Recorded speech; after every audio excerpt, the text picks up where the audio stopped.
আমার ছেলে আপনার সন্তানকে ইসলামের শিক্ষা দেন নাই? না, খালি বাংলা, শুধু বাংলা শিক্ষা করছে। স্কুলের মাস্টার, মাস্টার, কিন্তু মাস্টার। স্কুলের হেডমাস্টার ও তো অনেক টাকা বেতন পায়, প্রায় 40+ বেতন পায়।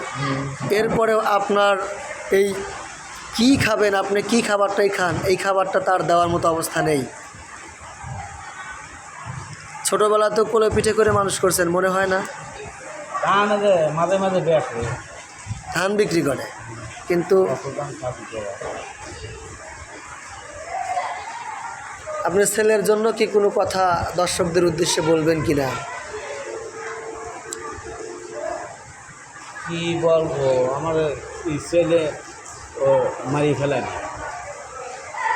ফেলেনি ইচ্ছা।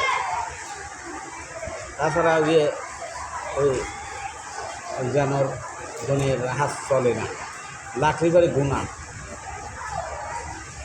মা বাবার যে মারে সেই সব মারিয়ে ফেলেনি। আমার কাছে খুবই ভালো। আমি যদি মরিয়ে যায়, আমি আসতে মানে দুয়ার মাথুর দেবো।